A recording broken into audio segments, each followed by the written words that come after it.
క్రీస్తునందున్న ప్రియులకు ప్రేమతో వందనాలు తెలియజేస్తున్నాను. జూన్ నెల 14వ తేదీ 2026.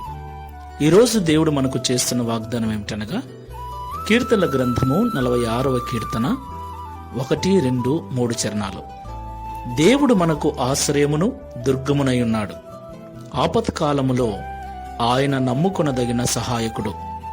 కావున భూమి మార్పు నొందినను, నడి సముద్రములలో పర్వతములు మునిగినను, వాటి జలములు ఘోషించుచు నురుగు కట్టినను, ఆ పొంగునకు పర్వతములు కదిలినను, మనము భయపడము. ఆమెన్. నా ప్రియమైన దేవుని బిడ్డలారా, ఈ లోకంలో దేవుని బిడ్డలుగా జీవిస్తున్న మనకు సమస్యలు, శ్రమలు, ఇబ్బందులు అన్నీ ఎదురవుతాయి.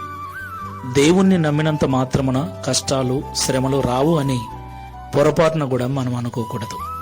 ఎందుకంటే ప్రభువే అన్నాడు కదా, లోకములో మీకు శ్రమలు తప్పగా కలుగుతాయి, అయినను ధైర్యంగా ఉండండి, నేను లోకమును జయించి ఉన్నాను అన్నాడు. దేవునికి మహిమ కలుగును గాక. అవును ప్రియులారా, దేవుడు మనకు ఆశ్రయమును దుర్గమునై ఉన్నాడు, భద్రత కలిగించు ప్రదేశమై ఉన్నాడు. ఈ లోకంలో మనకు కలిగే అపాయాలలో, ప్రమాదాలలో, ఆపత్కాలములలో మనము నమ్ముకునదగిన సహాయకుడు ఆయన ఒక్కడే. ఈ లోకం మనకు సహాయం చేస్తుంది, అయితే అది కొంతవరకే ఉంటుంది, కొద్ది రోజులే ఉంటుంది.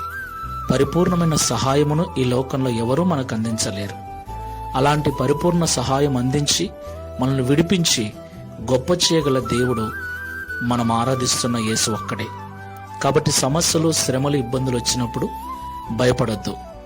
ఏమి జరిగినా దేవుడు మనకు తోడుగా ఉన్నాడు. ఆయన మనకు ఆశ్రయదుర్గమై ఉన్నాడు. ఈ మాటల చేత Download ShareChat.